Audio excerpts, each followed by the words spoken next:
Azərbaycan cəmiyyəti fərdlər cəmiyyətidir. Fərd idman növlərində xod gedirik. Harda ki biz cəmləşməliyik, dağılıb tökülürük. Bizdə COP29 bizə göstərdi ki, biz baxdıq ki, başqa ölkələrdə müxtəlif sektorlar bir yerdə problem belədir ki, hamıya dəyir. Və belə bir termin var da, public-private partnership. Yəni orada dövlət, özəl bir yerə yığışırlar, deyirlər ki, gəlin bunu belə eləyək. Məsələn, azı sizə deyim ki, məsələn, bizdə Azərbaycanda tullantıların problemi, baxırsan ki, dövlət nəsə istəyir eləmək, baxırsan ki, o biri tərəfdən bizneslər nəsə istəyirlər çalışmaq, amma bir yerdə eləmirlər.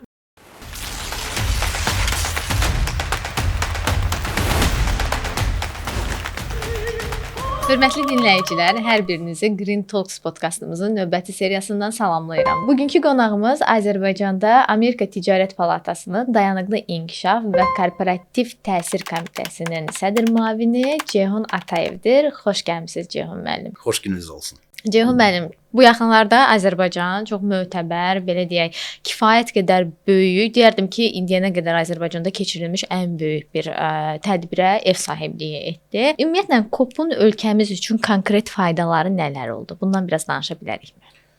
Gəlin belə deyək də, biz çox qonaqpərvər xalqıq. Onun üçün də mən adım kimi əmin idim ki, tədbir nə qədər böyük olsa da çox rahat keçəcək. Onun üçün ki, biz sevirik qonaqları, biz bilirik qonaqları necə qarşılamaq lazımdır, onlara nəyi göstərmək lazımdır və s.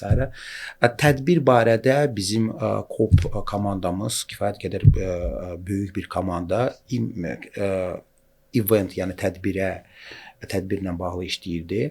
Böyük bir komanda işləyirdi, deməli bu dövlət qurumları idi, hansı ki bütün bu danışıqlar barədə o sahədə işləyirdi. Mənim özümdən danışım. COP-da mənim işim ondan ibarət idi ki, siz yaxşı vurğuladınız ki, məlumat və məlumatsızlıq. Mənim işim ondan ibarət idi ki, COP-dan qabaq bu məlumatlığı artırım. Həm məlumatlığı, həm hansı fayda gətirə bilər bu tədbir, tədbir nə üçündür və ümumiyyətlə mən bu dayanıqlıq sahəsində yalan olmasın 5 ildən çox çalışıram. Və həmişə bizə belə də yad uşaq kimi baxırlar ki, dayanıqlıq nədir, ekologiya nədir? Və biz illərlə müxtəlif təşəbbüsləri irəli sürürük və bu təşəbbüslər deyə bilmərəm ki, çətin gedirdi, amma deyə bilərəm ki, kifayət qədər biz istəyirik bir 10 dənə təşəbbüs olsun. 2 dənəsini qəbul edirlər ki, gəlin bunu eləyək. Və bu COP bütün bu dayanıqlılıq məsələlərini gündəmə gətirdi. Və bu bizim üçün, yəni bizim deyəndə mən həm biznes dairələri, həm də ki, dövlət qurumlarını bu fürsət idi ki, bu məsələləri yenə gündəmə gətirək və baxaq ki, biz ölkə kimi hansı fayda əldə ala bilərik.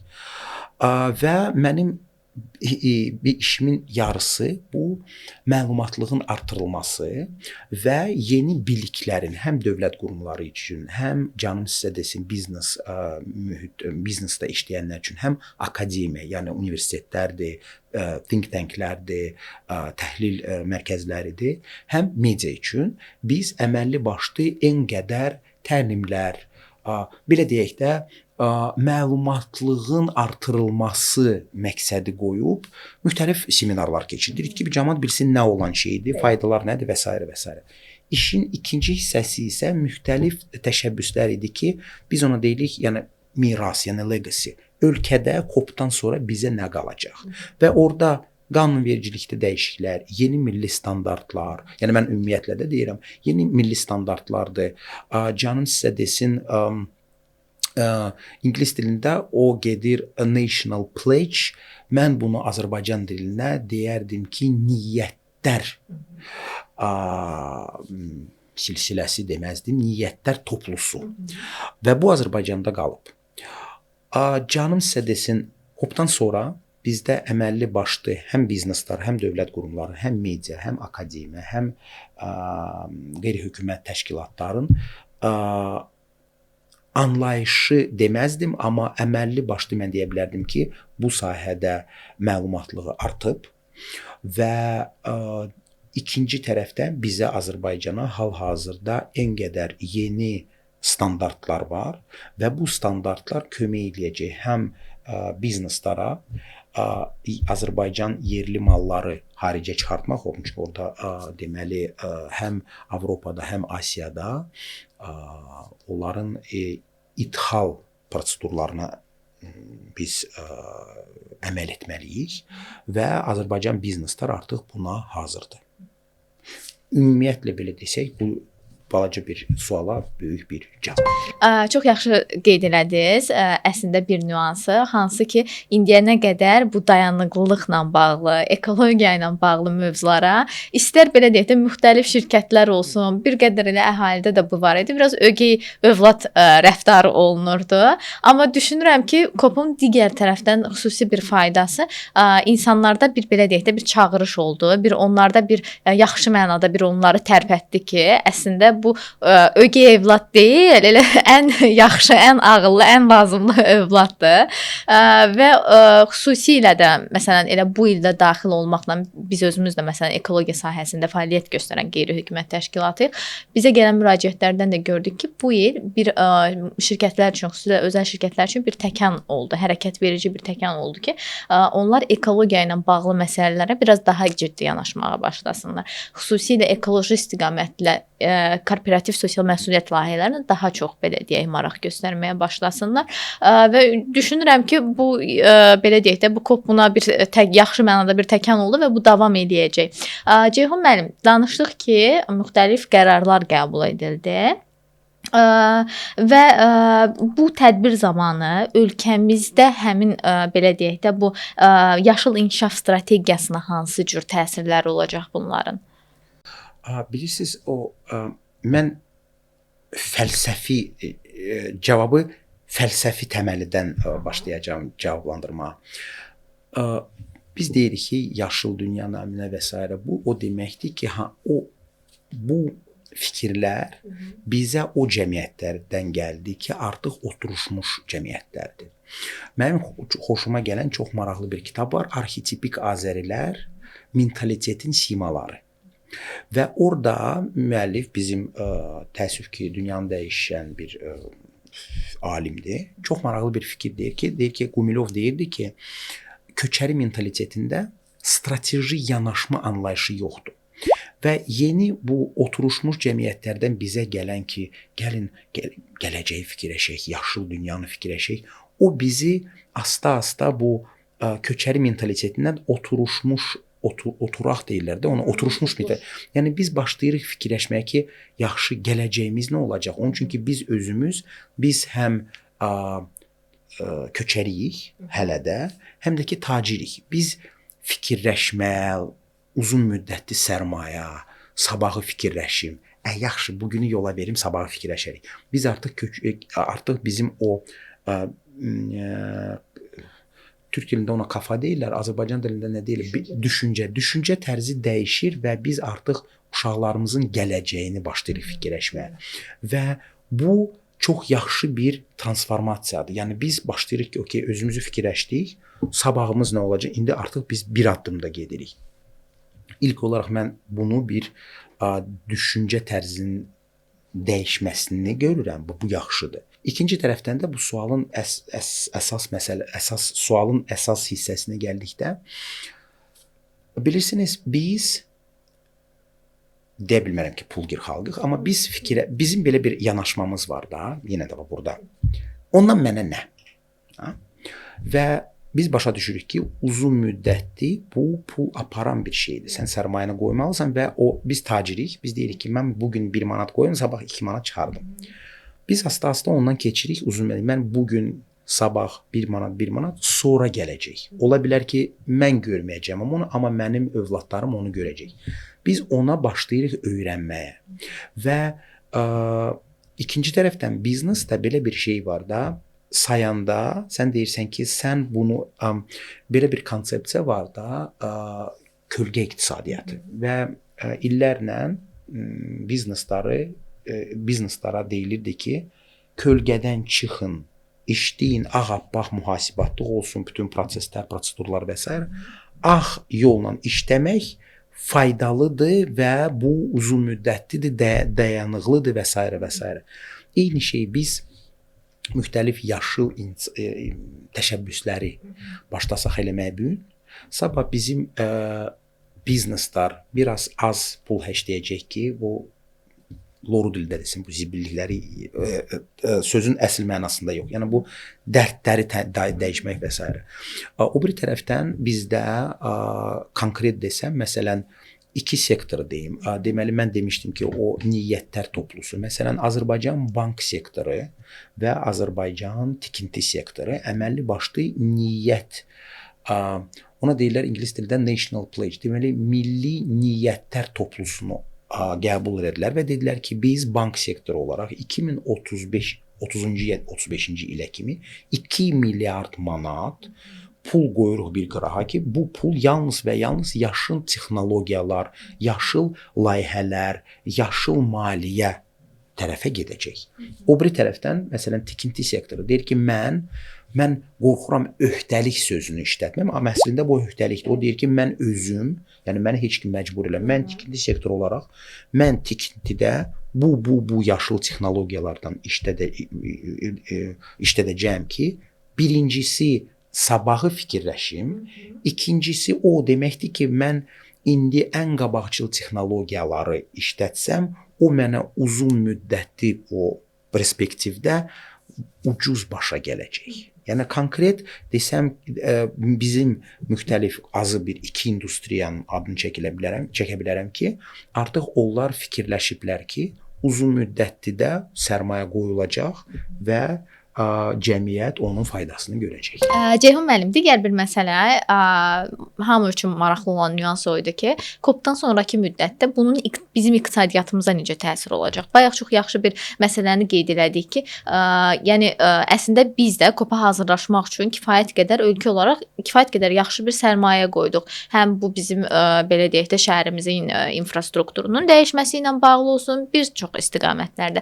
Bəs yaxşı, bunun bizə geri dönüşü necə olacaq? Mən bu suala iki ginekoloq nəqəsi kimi cavab verəcəm də. Elə deyək ki, bizim iqtisadiyyatımız bir insan bədənidir və onun döyünən ürəyi iqtisadiyyatdır. Döyünür. Bizə o bədənə lazımdır ki, qan. Qan puldur. Və biz müstəqilliyimizin ilkin illərində biz deyirdik ki, ölkəyə gəlsin sərmayə. Yəni xaricdən pul gəlsin. Bizə pul lazımdır ki, o ürək döyünsün və qan lazımdır. İndi biz deyirik ki, maşallah iqtisadiyyatımız tam əla işləyir. Bizə qanımız da var, pulumuz da var, pul qazanırıq və s. Amma ondan başqa bizə lazımdır ən qabaqcıl praktikalar. Məsələn, biz deyirik ki, indi yeni bir idman növü var, mən məsələn, dərman içməyəcəm, mən idmanla məşğul olacağam, ürəyim, bədənim və s. və s. Bu qabaqcıl praktikalar bizə artıq hansısa mərhələdə biz deyirik ki, iqtisadiyyatımız işləyir, bizə lazımdır xaricdə bunları necə eləyirlər ki, ürək 10 il yox, 100 il döyünsün. Və COP zamanı biz gördük ki, müxtəlif ölkələrdə, müxtəlif deməli regionlarda hansı qabaqcıl dayanıqlılıq təcrübələrdən yararlanırlar. Nə işləyir, nə işləmir. Hansı təşəbbüslər yalnız dünyanın o deyirləri, dünyanın qabaqcıl iqtisadiyyatlar üçündür. Hansı o keçid dövründə inkişaf edən ölkələr üçün biz görürük ki, bu bizim üçün yaxşı olar. Gəlin bunu götürək. Götürək, işlədək, faydasını görək. Onu götürdük. Adımızı tanıtdıq. Yenə də mən indi böyük deyirəm ki, bizə o qan lazımdır. Bu foreign direct investment, yəni birbaşa bizi sərmayə hər bir iqtisadiyyata lazımdır. Xaricilər gördülər ki, biz eyni kafadayıq, eyni istiqamətdə hərəkət edirik, addımlayırıq. Gördülər ki, bizim bir neçə, mən adı çəkdiyim yeni standartlar var. Hansı ki, məsələn, var məsələn ESG-də də Environment, Social and Governance standartlar var. O standartlara uyğun bizim bizneslərimiz işləyir. Artıq yerli standartlar Azərbaycan Standartlaşma İnstitutu tərəfindən qəbul olunub. Onlar deyirlər ki, bu iqtisadiyyat işləyir, bu iqtisadiyyat maraqlıdır. Gəldilər, gördülər, dedilər ki, Neft ölkəsidir, əla. Neftdən o diversifikasiya keçir, əla. En qədər ölkələr həmin yolu keçir. Gəlin bu fikirləşək, bu ölkəyə biz necə pul qoyub, sərmayə qoyub pul qazana bilərik. Yəni tərəfdaşlıq, yeni təcrübələr və bütün dünyada maşallah belə COP29-dan Azərbaycan Twitter'ı partladırdı. Tam razıyam sizin o fikrinizlə və yeri gəlmişkən belə deyək də həm bir gənc olaraq, eyni zamanda bir gənc qeyri-hökumət təşkilatının sədri olaraq COP-da həm yaşıl zonada iştirak etmək şansım oldu, həm də blue zonada. Eyni zamanda həm yaşıl zonada, həm də blue zonada tədbir təşkilatçılığını eləmək şansımız oldu. Mən ətrafımda düzdür, onunla tam belə deyək də onu inkar edə bilmərəm. Bir mənalı şəkildə COP adı gələndə hamı eyni reaksiyanı vermirdi, amma mən çox sevinirdim. Niyə görə? Mən fərqində idim ki, heç nə eləməsək belə, mən özüm də orada heç bir halda olmasam belə ən azından gedib orada iştirak eləyib bir 5 dənə, 10 dənə xarici qeyri-hökumət təşkilatı tanıya biləcəm, şirkət tanıya biləcəm, hansı ki mən onlarla əlaqələr qura bilərəm və düşündüyüm kimi də oldu. Orada bir çox şirkətlərin həm yaşıl zonada pavilyonları var idi, bu zonada müxtəlif ölkələrin pavilyonları var idi. Onlarla əlaqə qurmaq şansımız yarandı və mənə nə maraqlıdır, siz tərəfdən siz necə düşünürsüz? Bir gənclər üçün, qeyri-hökumət təşkilatları üçün bu hansı imkanları yaratdı əlavə olaraq? Bilirsiniz, mən qeyri-hökumət deməyim, biz onu non-profit deyirik. Qeyri-gəlir sektorunda mən illərlə işləmişəm. Orada mən fərqini görmüşəm, deməli, xariclə Azərbaycan nədə? Xarici ölkələrdə qeyri-gəlir sektora kim gəlir işləməyə? Artıq illərlə biznesdə ya hökumət üçün işləyən yaşlı belə daydaylar, xalalar, hansın ki, çox yaxşı təcrübələri var və onlar gəlirdilər o sektora, deyirlər ki, görmüşəm, işləmişəm, bilirəm bu sahəni, bu sahənin o tərəfində bilirəm, bu tərəfində bilirəm. Ürəyim yanır ki, biraz hələ ki gücüm var, nəysə dəyişim ki, növbəti nəsillər üçün rahat olsun. Həm biznes üçün rahat olsun, həm canım sizə desin, dövlət üçün rahat olsun. Bizdə müstəqilliyimizi bu yaxınlarda da 30 il əldə etmişik. Bizdə kifayət, yəni bizdə qeyri-hökumət və qeyri-gəlir sektoru çox cavandır. Birbaşa ürəyimiz yanır deyə cavanlar gəlirlər özümüzdə. Mən də hələ cavanam. Biz gəlirdik bu sektora ki, gəlin bunu eləyək. Belə də təcrübəmiz yox idi. İndi bir 10-15 il biznesdə ya dövlət sektorunda işləyənlər gəlirlər qeyri-gəlir sektora ki, ürəyim ağrıyır, təcrübəm də var. Gəl mən bir töhfə verim və bunu nəsə dəyişək yaxşılığa doğru. Həmişə mən sizə canım desin, 2000-ci illərin əvvəlindən deyirəm də, başqa ölkələrin qeyri-gəlir təşkilatlarla işləyəndə onların təcrübələrini görürəm. Mən görürəm ki, mənim qabağımda bu sahədə 20 ildən çox işləyən insan var və başqa bir bazardan gəlib, onun ölkəsi biraz addımlayıb qabağa. O artıq mən indi gedən yollar gedib də qayıdıb da belə bir böyük tədbirlər, o tədbirlərdə qeyri-gəlir sektorun, müxtəlif ölkələrin, regionların qeyri-gəlir sektorların iştirakçıları bir yerə gələndə o danışır, mən eşidirəm, mən danışıram, mən təcrübəni bölüşürəm, təcrübəni alıram, kontaktları alıram. Soruşuram ki, bəs sizin qarın ağrınız nədir? Qarın ağrınız budur. Necə elədiniz? Bilmirəm, hələ yarı yoldayıq. Aha, bəs necə oldu? Belə oldu. Və belə bir kontaktlar bizim Azərbaycan qeyri-gəlir sektor üçün çox böyük bir təcrübədir. Mən bilirəm, mən azı o 5 addımı bilirəm ki, onu 5 addım yox, 3 addım eləyə bilərəm. Orada məni bu problemlər gözləyir. Bunu mən ya keçməliyəm, əməlli başlı işin içinə qorunub girməliyəm, ya da ki, bunun bu yolları var. Sonra canım sizə desin, belə bir şey var. Bu təbii bir şeydir ki, biznes fikirləşir ki, necə pul qazanım. Dövlət fikirləşir ki, necə dayanıqlı olsun ki, sakitçilik olsun, hər şey işləsin. Biznesdə hər şey sakitçilik olsun. Qeyri-hökumət təşkilatları gedir, şuluqluq. Harda nə şuluqluq var? Aha, mən yalnız bu məlumatı özüm üçün eləməyim. Mən bir qeyri-gəlir şirkət təşkilatı kimi bizdə Azərbaycanda çox yaxşı bir təcrübə var. Yəni yenə də dünya təcrübəsidir.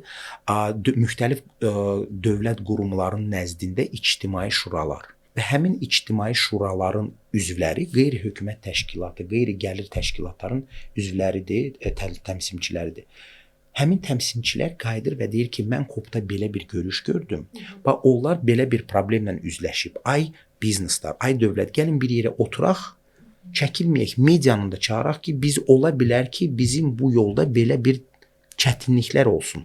Mən eşitmişəm ki, X ölkəsi onların qeyri-hökumət təşkilatları bir yerdə oturub bizneslərin, dövlətlərinə bir yerdə məsələni həll edərlər.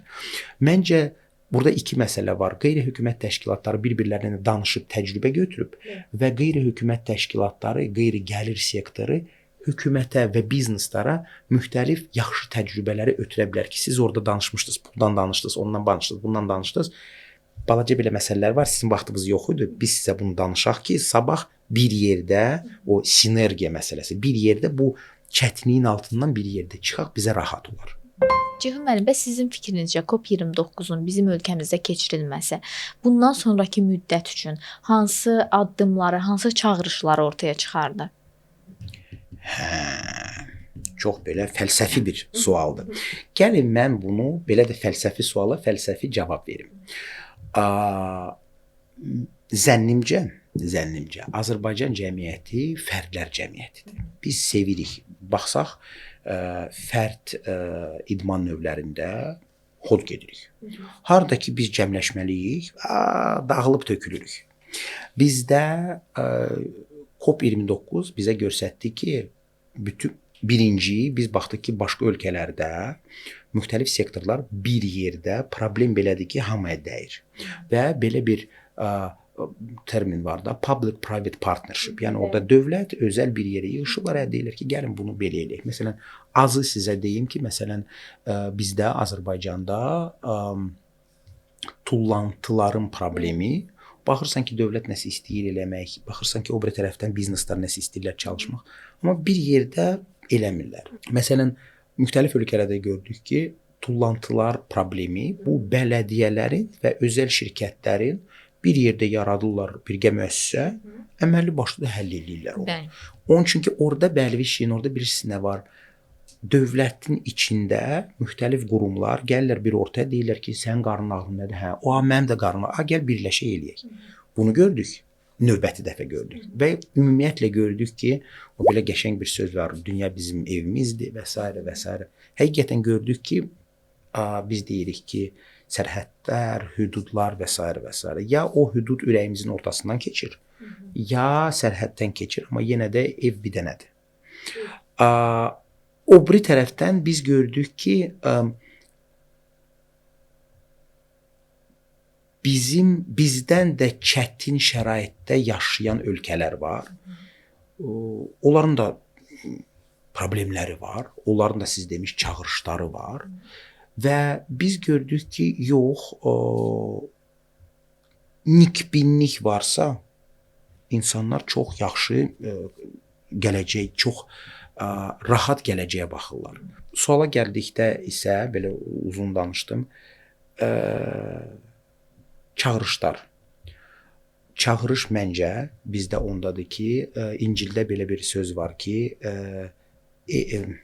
the house divided by itself will not stand. Yəni ev bölünübsə, bir yerdə çağırış odur ki, biz öyrənməliyik ki, azı bizim nəslimiz və növbəti nəsillər bir yerdə işləməyi öyrənməliyik. Bu bizim üçün, mən dediyim kimi, yəni biz fərdlərik, bu çətindir, amma biz görürük ki, mən elədiyim nəticə bu boyda, biz elədiyimiz nəticə bu boyda. Bu çağırışdır.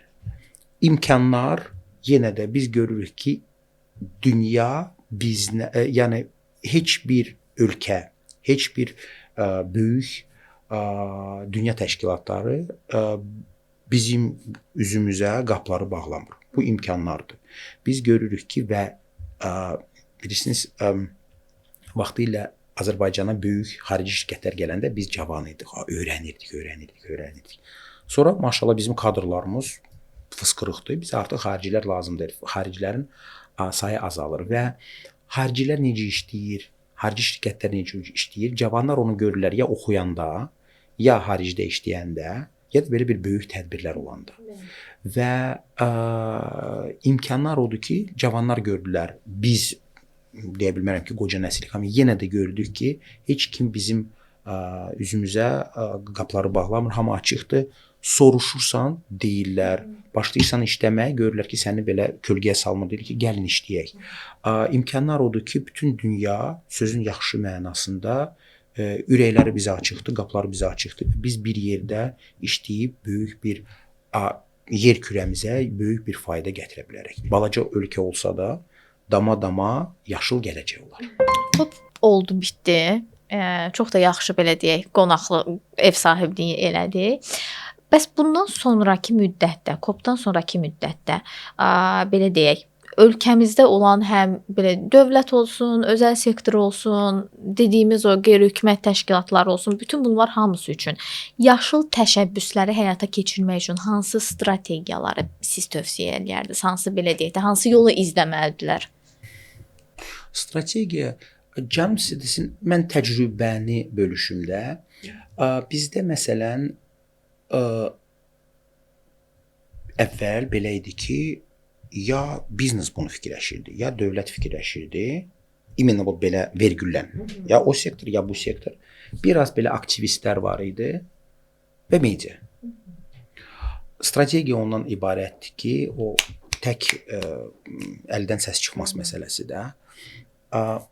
Strategiya ondan ibarətdir ki, biz artıq bilirik yaşıl gələcək bizim üçün nə qədər faydalıdır, vacib heç demir, faydalıdır. Strategiya ondan ibarət məncə ondan ibarət olmalıdır ki, ingilis dilində cross functional, yəni indi bütün sektorlar bu sadəcə olaraq bastırsal yazmaq ki, dərdlər, imkanlar, planlar.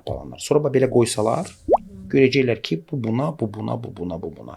Və bir yerdə işləsələr, az pul hərclənəcək, az vaxt hərclənəcək, hədəfə tez çağılacaq. Məncə strategiya yenə də o birlikdə olmaq.